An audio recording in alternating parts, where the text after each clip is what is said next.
नमस्ते.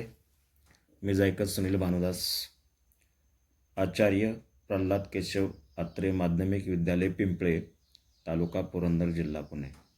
विद्यार्थी मित्रांनो, आज आपण इयत्ता 10वी विषय मराठी कविता क्रमांक 11, कवितेचं नाव आहे भरतवाक्य.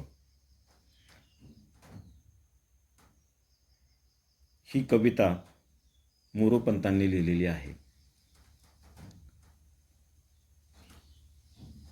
या रचनेमध्ये मोरोपंतांनी एक छान उपदेश केलेला आहे की प्रत्येक माणसानं सज्जन माणसाच्या संगतीत राहावे व सुवचनांच्या विचारांनी वागावे, खोटा अभिमान न बाळगता व मोहाला बळी न पडता सत्कर्म सतत करत राहावे, भक्तिमार्गाचा अवलंब करावा, असा एक छान उपदेश या ठिकाणी कवी मोरोपंत यांनी केलेला आहे. विद्यार्थी मित्रांनो, या भरतवाक्य नावाच्या कवितेमध्ये, या रचनेमध्ये एक पद्यरचना आहे. तर याच्यातल्या काही ठळक गोष्टी मी तुम्हाला कविता सुरू करण्या अगोदर सांगणार आहे. ते 4 मुद्दे आहेत.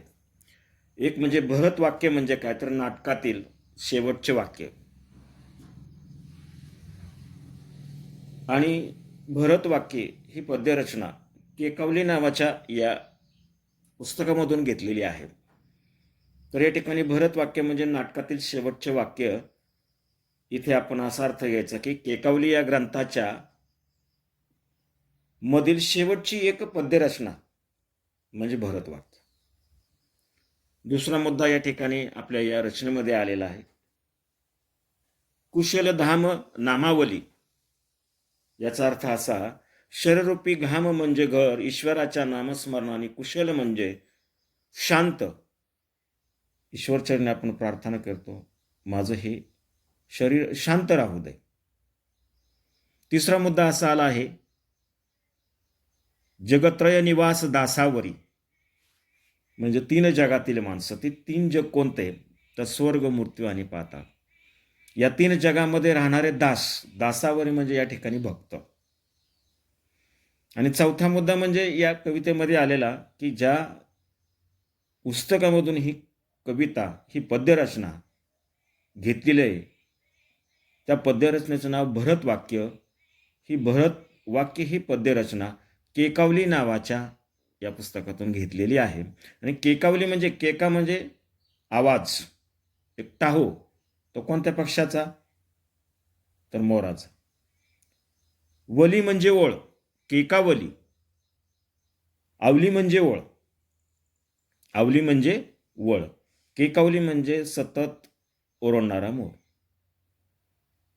आणि या ठिकाणी मोरोपंतांच्या कविता रचनेच्या छंदाला या ठिकाणी केकावली असं म्हटलेलं आहे. हे 4 मुद्दे मी तुम्हाला समजून सांगितले, कारण या पद्यरचनेमधील हे 4 मुद्दे फार महत्त्वाचे आहेत. एक म्हणजे भरतवाक्य, दुसरा मुद्दा कुशलधाम नामावली, जगत्रय निवास दासावरी आणि केकावली. तर सुरुवातीला विद्यार्थी मित्रांनो, आपण या पद्यरचनेचा अभ्यास करूया. पद्यरचना आहे भरतवाक्य. कवी आहेत मोरोपंत. यांचा जन्म 1729 साली झाला. यांचा मृत्यू 1794 साली झाला. हे पंडित कवी काव्य, नाटक, व्याकरण, अलंकारादी शिकून न्याय, वेदांत यांचे अध्ययन त्यांनी विपुल काव्यरचना केली आहे. 268 काव्यकृती त्यांच्या नावावर आहेत. त्यापैकी आर्याभारत, केकावली, मंत्र भागवत, मंत्र रामायण, श्रीकृष्ण विजय व हरिवंश या रचना प्रसिद्ध आहेत त्यांच्या. त्यांनी संस्कृत काव्यरचनाही केली आहे. त्यांचे समग्र वाङ्मय, कविवर्य मोरोपंतांचे समग्र खंड, खंड 1 ते 12 यामध्ये संग्रहित करण्यात आलेले आहेत. हे त्यांचं साहित्य विपुल प्रमाणात आपल्याला पाहायला मिळतं. मोरोपंतांनी या रचनेत सज्जन माणसांच्या सहवासाचे व सद्विचारांच्या श्रवणाचे महत्त्व याकडे लक्ष दिलेलं आहे. हे म्हणतात की खोटा अभिमान कधी बाळगू नये, भक्तिमार्गाने किंवा भक्तिमार्गाकडे वळताना कोणत्याही मोहाला बळी पडू नये, असं त्यांनी आव्हान केलेलं आहे. सत्कर्मात सज्जनांच्या सहवासात राहण्याची शिकवण या पद्यरचनेतून या ठिकाणी मोरोपंतांनी आपल्याला केलेली आहे. त्यांनी सांगितलं आयुष्यामध्ये सतत सज्जन व्यक्तीच्या सहवासात राहायचं आणि त्यांची सुवचनं घ्यायची, आपण त्यांचे सुविचार घ्यायचे, चांगले विचार घ्यायचे. त्यांच्या विचाराप्रमाणे, त्यांच्या सुवचनाप्रमाणे आपण नेहमी वागायचं आणि कधीही आयुष्यामध्ये खोटा अभिमान बाळगायचा नाही किंवा भक्ती करताना भक्ती मार्गामध्ये कधी कुठल्या मोहाला बळी पडायचं नाही, अशी शिकवून या पद्यरचनेतून मोरोपंतांनी समाजाला, जनतेला दिलेली आहे. तर मी सुरुवातीला आपणाला ही पद्यरचना वाचून दाखवतो. सुसंगती सदा घडो, सुजन वाक्य कानी पडो, कलंक मतीचा जडो, विषय सर्वथा नावाडो. सद्धंगरी कंबळी दडो, मुरडिता हटाने हडो, वियोग घडता रडो, मन भव चरित्री जडो. न निश्चय कधी ढळो, कुजन विघ्न बाधा टळो, न चित्त भजनी चळो. मती सदुक्त मार्गी वळो, स्वतत्व हृदय कळो, दुर्भिमान सारा गळो, पुन्हा न मन हे मळो, दुरीत आत्मबोधे जळो.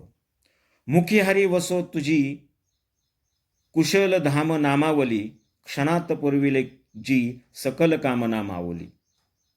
कृपा करशी तू जगत्रतय निवास दासावरी, तशी प्रगट हे निजा श्रित जना सदा सावरी. विद्यार्थी मित्रांनो, मी तुम्हाला ही पद्यरचना वाचून दाखवली. तर आपण ही पद्यरचना ओळीनुसार पाहूया. सुसंगती सदा कडो, सुजन वाक्य कानी पडो, कलंक मतीचा जोडो, विषय सर्वथा नावडो. या ठिकाणी मोरोपंत म्हणतात, नेहमी आयुष्यामध्ये माणसाने नेहमी चांगल्या माणसाची संगत धरावी आणि चांगली वाक्य, चांगल्या गोष्टी, चांगले विचार नेहमी ऐकावेत. कलंकमतीचा जोडो. कलंक म्हणजे एक प्रकारचा डाग, तुम्हाला सर्वांना माहिती. आपल्या मनातील वाईट विचार निघून जावेत. मती म्हणजे आपले विचार, मन, आपल्या भावना, आपल्या मनातील, आपल्या भावनेतील, विचारातील, बुद्धीतील वाईट विचार नेहमी निघून जावे. विषय सर्वथा नावाड. विषय म्हणजे एक काम असणं. कधी काम असण्याचा मोह होऊ नये. सधंगरी कमळी दडो, मुरडिता हटाने अडो, वियोग घडता रडो, मन भव चरित्री जडो. या ठिकाणी सद्धंग्री याचा अर्थ सज्जन, सज्जनांचे पाय. सद्धंद्री म्हणजे सज्जनाचे पाय. कमळी म्हणजे कमळात. दडो मुरडिता हट्टाने आडो, वियोग घडता रडो, मन भवचरित्री जडो. भवचरित्री म्हणजे संसार धर्म. मुरडिता म्हणजे मागे वळताना, हट्टाने म्हणजे आग्रहाने. या ठिकाणी मोरोपंत म्हणतात की एखादा भुंगा जसा कमळामध्ये अडकतो आणि त्या कमळाच्या सुगंधाने तो धुंद होऊन जातो, त्याला त्या कमळातून बाहेर यावंसं वाटत नाही. त्या कमळाला त्याचा विरह होतो, अशा वेळी तो रडतो आणि त्याप्रमाणे कमळातील मधु सेवन करणाऱ्या भुंग्याप्रमाणे सज्जनाच्या पायी गुंतो. म्हणजे त्या कमळातून त्या भुंग्याला हलू वाटत नाही. तसं आपल्याला सज्जनाचे कधीही संगत सोडू वाटू नये. नेहमी सज्जनाच्या संगतीत राहावं आणि भक्ती मार्गात राहावं, परमार्थात राहावं सातत्यानं. न निश्चय कधी डळो, कुजन विघ्न बाधा टळो, न चित्त भजनी चळो, मती सदुक्त मार्गी वळो, स्वतत्व हृदय कळो, दुर्भिमान गळो, पुन्हा न मन हे मळो, दुरीत आत्मबोधेचो. न निश्चय कधी, आत्मविश्वास कधी ढळू द्यायचा नाही. कुजन विघ्न बाधा टळो. वाईट माणसाचं विघ्न आपल्या आयुष्यामध्ये आलं नाही पाहिजे. ते आपल्या आयुष्यातून गेलं पाहिजे. कुठलीही समस्या असो, अडचण असो, विघ्न असो, संकट असो, समस्या असो, ह्या आपल्या आयुष्यातून आपण ते काढून टाकायचं आणि देवाची भक्ती करताना, नामस्मरण करताना चित्त ढळू द्यायचं नाही, आत्मविश्वास ढळू द्यायचा नाही. नेहमी सत्मार्गाच्या चांगल्या मार्गाने आपण जायचं आहे, वाईट मार्गाने जायचं नाही. आपले विचार हे नेहमी चांगल्या मार्गाने गेले पाहिजेत. चांगला विचार आपण केला पाहिजे. स्वतत्व हृदय कळो, दुर्भिमान सारा गळो, पुन्हा न मन हे मळो, दुरित आत्मबोधे जो. त्यांनी असं म्हटलेलं आहे. स्वतःचं हृदय आपल्याला कळलं पाहिजे, आपल्या भावना कळल्या पाहिजेत, आपल्याला विचार आपले कळले पाहिजे, स्वतःची ओळख आपल्याला करून घेता आली पाहिजे, आत्मविश्वास वाढला पाहिजे, गर्विष्ठपणा आपल्यातून निघून गेला पाहिजे, दुरीत आपल्यात विनाकारण कुठल्याही प्रकारचा खोटा अभिमान किंवा गर्व असता कामा नये. तो जळून गेला पाहिजे, निघून गेला पाहिजे.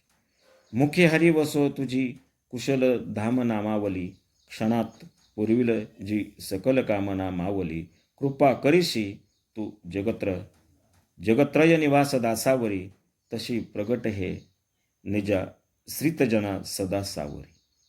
मुख्य हरी, देवाचं नाम आपल्या नेहमी तोंडातून आलं पाहिजे, सदैव आलं पाहिजे आपल्या मुखातून.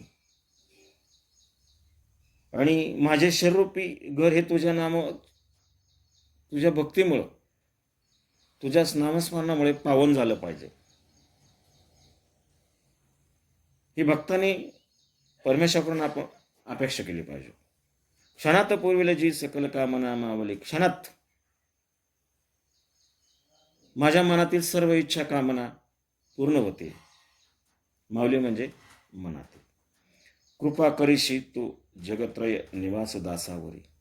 हे परमेश्वरा, मी तुम्हाला सुरुवातीलाच सांगितलं, जगत्रय निवास दासावरी म्हणजे तिन्ही जगातील लोक, स्वर्ग, मृत्यू आणि पाताळ, यामध्ये राहणारे हे सर्व भक्त, या सर्व भक्तांवर तू कृपा कर आणि या सर्व भक्तांच्या आशा, आकांक्षा, अपेक्षा पूर्ण कर, अशी परमेश्वर चरणी प्रार्थना. तशी प्रगट हे निजा आश्रित जना सदा सावरी. तू आमच्यावर कृपावंत होतोस, तशी तुझ्या आश्रयाला असणाऱ्या शरण आलेल्या भक्तांवर तुझी कृपा असू दे. त्यांना सावरून घे. या ठिकाणी निज श्रित जना म्हणजे ज्यांना तुझ्या देवाच्या आश्रयाची किंवा आधाराची गरज असणारे असे भक्त, त्यांना सावरून घे, त्यांना आधार घे. विद्यार्थी मित्रांनो, मोरपंतांची भरत वाक्य ही पद्यरचना संपली. धन्यवाद.